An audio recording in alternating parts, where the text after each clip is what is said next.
हैं, हे नारद, कन्यादान करके दक्ष ने भगवान शंकर को नाना प्रकार की वस्तुएं दहेज में दी। यह सब करके वे बड़े प्रसन्न हुए। फिर उन्होंने ब्राह्मणों को भी नाना प्रकार के धन बांटे। तत्पश्चात लक्ष्मी सहित भगवान विष्णु शंभु के पास आ हाथ जोड़कर और यूं बोले, देवादिदेव महादेव, दया सागर प्रभु, आप संपूर्ण जगत के पिता हैं और सती देवी सबकी माता है। आप दोनों सत्पुरुषों के कल्याण तथा दुष्टों के दमन के लिए सदा लीला पूर्वक अवतार ग्रहण करते हैं। यह सनातन श्रुति का कथन है। आप चिकने नील अंजन के समान शोभा वाली सती के साथ जिस प्रकार शोभा पा रहे हैं, मैं उससे उल्टे लक्ष्मी के साथ शोभा पा रहा हूँ। अर्थात सती नीलवर्णा तथा आप गौर वर्ण है। उससे उल्टे मैं नीलवर्ण और लक्ष्मी गौर वर्ण है। हे नारद, मैं देवी सती के पास आकर ग्राह सूत्रोक्त विधि से विस्तार पूर्वक सारा अग्नि कार्य कराने लगा। मुझ आचार्य तथा ब्राह्मणों की आज्ञा से शिवा और शिव ने बड़े हर्ष के साथ विधि पूर्वक अग्नि की परिक्रमा की। उस समय वहां बड़ा अद्भुत उत्सव मनाया जा रहा था। गाजे बाजे और नृत्य के साथ होने वाला वह उत्सव सबको बड़ा सुखद जान पड़ता था। तदनंतर भगवान विष्णु बोले, सदाशिव, मैं आपकी आज्ञा से यहाँ शिव तत्व का वर्णन करता हूँ। समस्त देवता तथा दूसरे दूसरे मुनि अपने मन को एकाग्र करके इस विषय को सुने।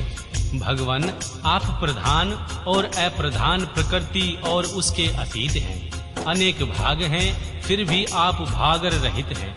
ज्योतिर्मय स्वरूप वाले आप परमेश्वर के ही हम तीनों देवता अंश हैं।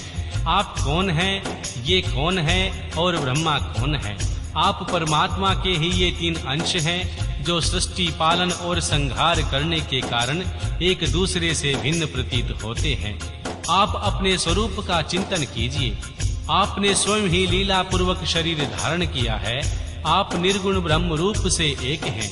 आप ही सगुण ब्रह्म हैं और हम ब्रह्मा, श्री विष्णु तथा रुद्र तीनों आपके अंश हैं। एक ही शरीर के भिन्न भिन्न अवयव मस्तक, ग्रीवा आदि नाम धारण करते हैं, तथापि उस शरीर से भिन्न नहीं है। उसी प्रकार हम तीनों अंश आप परमेश्वर के ही अंग हैं, जो ज्योतिर्मय आकाश के समान सर्वव्यापी एवं निर्लेप स्वयं ही अपना धाम पुराण, कूटस्थ, अव्यक्त, अनंत, नित्य तथा दीर्घ आदि विशेष लक्षणों से निर्विशेष ब्रह्मा है। वही आप शिव हैं। अतः आप ही सब कुछ हैं। श्री ब्रह्मा जी कहते हैं, मुनीश्वर, भगवान विष्णु की यह बात सुनकर श्री महादेव जी बड़े प्रसन्न हुए। तदनंतर उस विवाह यज्ञ के स्वामी यजमान परमेश्वर शिव प्रसन्न हो लौकिक गति का आश्रय ले हाथ जोड़कर खड़े हुए मुझ ब्रह्मा से प्रेम पूर्वक बोले। भगवान शिव ने कहा, ब्राह्मण, आपने सारा वैवाहिक कार्य अच्छी तरह संपन्न करा दिया। अब मैं प्रसन्न हूँ। आप मेरे आचार्य हैं। बताइए आपको क्या दक्षिणा दूं? सूर्यज्येष्ठ, अब आप दक्षिणा को मांगिए। महाभाग, यदि वह अत्यंत दुर्लभ हो तो भी उससे शीघ्र कहिए। मुझे आपके लिए कुछ भी अदेय नहीं है। मुने, भगवान शंकर का यह वचन सुनकर मैं हाथ जोड़ विनीत चित्त से उन्हें बारंबार प्रणाम करके बोला, देवेश, यदि आप प्रसन्न हो और महेश्वर, यदि मैं वर पाने के योग्य हूँ तो प्रसन्नता पूर्वक जो बात कहता हूँ उसे आप पूर्ण कीजिए। महादेव, आप इसी रूप में इस वेदी पर सदा विराजमान रहें, जिससे आपके दर्शन से मनुष्य के पाप धुल जाएं। चंद्रशेखर, आपका सानिध्य होने से मैं इस वेदी के समीप आश्रम बनाकर तपस्या करूंगा। यह मेरी अभिलाषा है। चैत्र के शुक्ल पक्ष की त्रयोदशी को पूर्वा फाल्गुनी नक्षत्र के रविवार के दिन इस भूतल पर जो मनुष्य भक्ति भाव से आपका दर्शन करेगा, उसके सारे पाप तत्काल नष्ट हो जाएंगे। विपुल पुण्य की वृद्धि हो जाएगी और समस्त रोगों का सर्वथा नाश हो जाएगा। जो नारी दुर्भागा, बंध्या, कानी अथवा रूपहीना हो, वह भी आपके दर्शन मात्र से ही अवश्य निर्दोष हो जाएगी। मेरी यह बात उनकी आत्मा को सुख देने वाली थी। इसे सुनकर भगवान शिव ने प्रसन्न चित्त से कहा, विधात, ऐसा ही होगा। मैं तुम्हारे कहने से संपूर्ण जगत के हित के लिए अपनी पत्नी सती के साथ इस वेदी पर सुस्थिर भाव से रहूंगा। ऐसा कहकर पत्नी सहित भगवान शिव अपनी अंश रूपिणी मूर्ति को प्रकट करके वेदी के मध्य भाग में विराजमान हो गए। तत्पश्चात स्वजनों पर स्नेह रखने वाले परमेश्वर भगवान शंकर ने दक्ष से विदा ले अपनी पत्नी सती के साथ कैलाश जाने को तैयार हुए। उस समय उत्तम बुद्धि वाले राजा दक्ष ने विनय से मस्तक झुका हाथ जोड़कर भगवान वृषभध्वज की प्रेम पूर्वक स्तुति की। फिर श्री विष्णु आदि समस्त देवताओं, मुनियों और शिवगणों ने नमस्कार पूर्वक नाना प्रकार की स्तुति करके बड़े आनंद से जय जयकार किया। तदनंतर राजा दक्ष की आज्ञा से भगवान शिव ने प्रसन्नता पूर्वक देवी सती को वृषभ की पीठ पर बिठाया और स्वयं भी उस पर आरूढ़ हो वे प्रभु हिमालय पर्वत की ओर चले। भगवान शंकर के समीप वृषभ पर बैठी हुई सुंदर दांत और मनोहर हास वाली सती अपने नील श्याम वर्ण के कारण चंद्रमा में नीली रेखा के समान शोभा पा रही थी। उस समय उन नवदंपति की शोभा देख श्री विष्णु आदि समस्त देवता, मरीचि आदि महर्षि तथा दूसरे लोग ठगे से रह गए, हिलडुल भी न सके तथा दक्ष भी मोहित हो गए।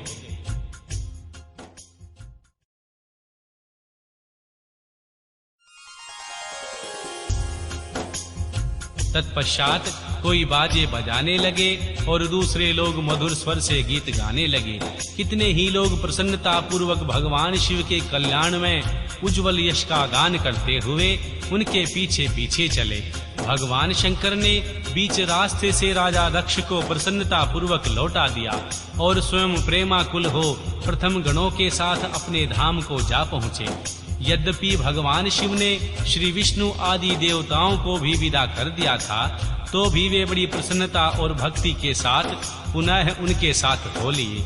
उन सब देवताओं और प्रथम गणों तथा अपनी पत्नी सती के साथ हर्ष भरे शंभु हिमालय पर्वत से सुशोभित अपने कैलाश धाम में जा पहुँचे, जहाँ जाकर उन्होंने देवताओं, मुनियों तथा दूसरे लोगों का बहुत आदर सम्मान करके उन्हें प्रसन्नता पूर्वक विदा किया।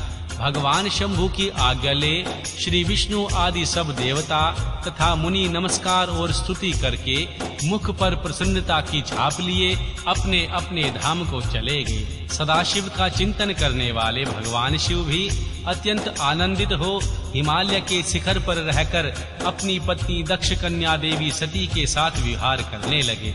श्री सूत जी कहते हैं, मुनियों, पूर्व काल में स्वायमानुभाव मवन अंतर में भगवान शंकर और देवी सती का जिस प्रकार विवाह हुआ, वह सारा प्रसंग मैंने तुमसे कह सुनाया। जो विवाह काल में, यज्ञ में अथवा किसी भी शुभ कार्य में आरंभ में भगवान शंकर की पूजा करके शांत चित्त से इस कथा को सुनता, उसका सारा कार्य कर्म वैवाहिक आयोजन बिना किसी विघ्न बाधा के पूर्ण होता है और दूसरे शुभ कर्म भी सदा निर्विघ्न पूर्ण होते हैं। इस शुभ उपाख्यान को प्रेम पूर्वक सुनकर विवाहित होने वाली कन्या भी सुख, सौभाग्य, सुशीलता और सदाचार आदि गुणों से संपन्न साध्वी तथा स्त्री पुत्रवती होती है। अध्याय 19-20 देवी सती का प्रश्न तथा उसके उत्तर में भगवान शिव द्वारा ज्ञान एवं नवधा भक्ति के स्वरूप का विचेचन। कैलाश तथा हिमालय पर्वत पर श्री शिव और देवी सती के विविध विहारों का विस्तार पूर्वक वर्णन करके ब्रह्मा जी ने कहा, मुने, एक दिन की बात है, देवी सती एकांत में भगवान शंकर से मिली और उन्हें भक्ति पूर्वक प्रणाम करके दोनों हाथ जोड़कर खड़ी हो गई। प्रभु शंकर को पूर्ण प्रसन्न जानकर नमस्कार करके विनीत भाव से खड़ी हुई दक्ष कुमारी सती भक्ति भाव से अंजलि बांधे बोली। देवी सती ने कहा, देवादिदेव, महादेव, करुणा सागर, महाप्रभु, दीनों उद्धार पारायण महायोगी, मुझ पर कृपा कीजिए। आप परम पुरुष हैं, सबके स्वामी हैं, रजोगुण, सत्वगुण और तमोगुण से परे हैं, निर्गुण भी सगुण भी है, सबके साक्षी निर्विकार और महाप्रभु है।